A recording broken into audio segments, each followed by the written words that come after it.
Do you ever admire someone's talent and think, I wish I had that natural ability? Well, what if we told you that mastering any skill has less to do with inner talent and more with deliberate practice? That's right, practice is the key to success, not just any practice. We're talking about deliberate practice, a method that can take you from amateur to expert in no time. And the best part? You don't need to be born with a special gift to do it. In this video, we will show you how deliberate practice can help you conquer any challenge and become a master at anything you set your mind to. Welcome to Investing Alpha. First off, practice with purpose. Kobe Bryant, the legendary NBA player, was more than just talented. His purposeful practice resulted in his success. With 5 NBA championships, 2 Olympic gold medals, and a net worth of over $200 million, Kobe's commitment to deliberate practice is a testament to his unparalleled work ethic. One story from the 2012 Olympics perfectly captures his dedication to improving his performance. At 4:15 a.m., Kobe called his trainer, Robert, to help him with conditioning work. When Robert arrived at the gym, he found Kobe already sweaty, having exercised and practiced for hours. They worked together for over 2 hours before Robert left. Still, Kobe continued practicing until he achieved his goal of making 800 jump shots. That's what sets Kobe apart. He wasn't just exercising for the sake of it. He had a clear goal in mind and worked towards it with deliberate practice. But what exactly is deliberate practice? It's not just mindless repetition or practicing for the sake of it. Deliberate practice has a clear defined purpose and aims to improve performance. It requires focused attention, specific goals, and a lot of feedback. With all his talent and success, even Kobe knew that practice was only effective with feedback. Without an outside perspective, seeing your flaws or knowing how to improve can be difficult. Feedback can help you recognize your weaknesses and avoid developing bad habits. The reality is no one is born a master. To be an expert, you need to put in the time, commitment, and purposeful practice. Don't just admire top performers and high achievers as gods. They're just like us, but they've put in more effort than we have. As Bruce Lee once said, I fear not the man who has practiced 10,000 kicks once, but I fear the man who has practiced one kick 10,000 times. So, be efficient with your practice, set specific goals, seek feedback, and be mindful of your technique. With deliberate practice, you too can reach your full potential and become an expert in your craft. Next is the sunk cost fallacy. Have you ever found yourself in a dead-end relationship but stayed in it just because you had already invested so much time and effort into it? It's a common human tendency to stick to a path once we've started on it. We hate wasting our time and money on things that aren't going anywhere. We even force ourselves to eat food we dislike just because we've already paid for it.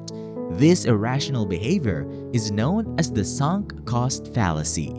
A sunk cost is one that we've already spent and cannot recover, and it's not just limited to money. We often factor in the time and effort invested when deciding whether or not to continue with something. However, we fail to realize that we cannot regain the time or effort.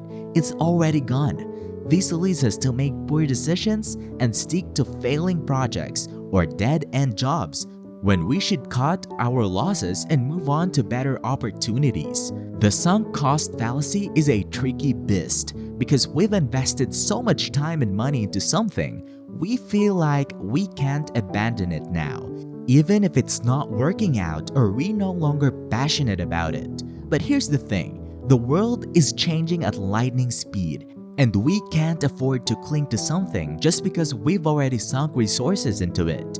You don't have to be a victim of the sunk cost fallacy. Just because you've done doing something for a while doesn't mean it's the best thing for you. Life is all about growth and change. Sometimes that means letting go of old things and embracing new ones. Of course, this doesn't mean you should give up at the first sign of difficulty.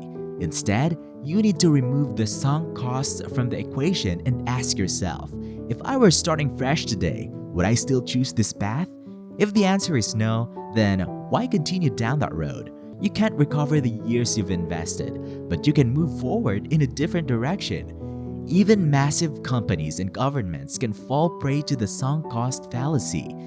Take the example of the Concorde jet. The Supersonic Transport Aircraft Committee estimated it would cost almost $100 million to create this groundbreaking plane. Still, halfway through the project, they realized it would cost much more and would never make up for the costs. But did they cut their losses and move on? No way! They had already invested so much time and money that they felt they couldn't stop now. As a result, the project ultimately cost over $2 billion, and the Concorde only operated for 30 years. Don't be like the Concorde project. Be willing to let go of the past and embrace new opportunities for growth and success. After all, countless successful people have found their calling after making a major change. Tim and Nina Zagat left their legal careers to write restaurant guides, and their company is now part of Google. Vera Wang opened her first bridal boutique at age 41 after designing her wedding dress.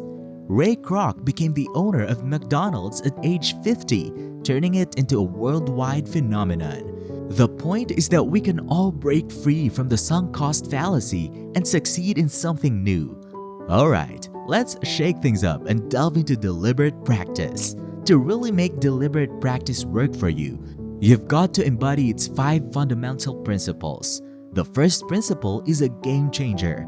Talent alone won't cut it.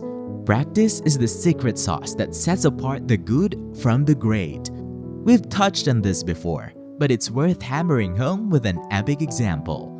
Meet Pablo Sarasate, the Spanish violinist who dedicated a jaw-dropping 14 hours daily for 37 years to perfecting his craft. People hail him as a genius, but remember that his success is due to his relentless hard work. The second principle, outstanding performance demands hard work and repetition. You'll need to put in consistent, sustained effort to truly excel at something.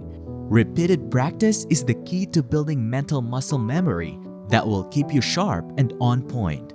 But here's the catch, you've got to be willing to commit to a gradual process. There are no shortcuts or quick fixes, just a steady climb to the top. The third one is all about breaking things down into manageable chunks. It's not just about quantity, but quality too, and that means giving each step of the process your all. Let's face it, staying focused for long periods can be a real challenge, so why not make it easier on yourself? By dividing your tasks into shorter, more manageable periods, you'll be able to maintain your focus and avoid burnout. This applies to the beginning of a new activity too. You don't want to dive in head first and get overwhelmed right off the bat. Sometimes, it's best to start small and gradually build up your momentum. The fourth principle is all about setting goals and persevering through challenges. Motivation is the rocket fuel that propels you towards your goals, but it's not always easy to come by. That's why we mentioned starting small and starting now. For example, if you want to start hitting the gym, simply go there, even if you don't exercise. You just hang out in the parking lot if you want. The key is to establish a habit of going there every day, and eventually, you'll start doing more. Maybe one day you're just walking on the treadmill, and the next day you're jogging, and then you're running every day. You'll build up your motivation and perseverance by starting with small, achievable tasks and gradually working your way up to more complex ones. Lastly, it's all about getting feedback at the moment. We've already discussed how important feedback is, but timing is everything. You need to get that feedback while practicing so you know what's working and what's not. Descriptive feedback is the key to improvement, but you don't want to get overwhelmed with too much of it. With deliberate practice, you'll see dramatic improvements in any area of your life if you apply it. But let's be real, it takes work. You'll need to put in hard work, commitment, and consistency. Changes take time, but nothing good in life comes easy, right? You have to really want it. If you don't, you need to find that motivation wherever you can, even in the smallest places. Taking little steps is better than taking no steps at all. And before you know it, you'll be well on your way to achieving your goals. And there you have it. The key to mastering anything is deliberate practice. But we couldn't leave you without a bonus. As a thank you for sticking with us, we've got a great tip from Josh Kaufman, a best-selling author on business and skill acquisition. He says the first 20 hours of skill practice are the hardest and most crucial. You can't expect to master a skill right from the start.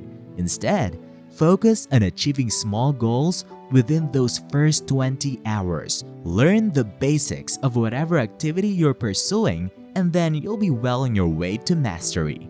Do you apply deliberate practice in your own life? Let us know your thoughts on this in the comment section below. We always love hearing from you. Get out there, set clear goals, focus your attention, and practice with intent. You may not see results overnight, but with commitment and dedication, you'll be amazed at how far deliberate practice can take you.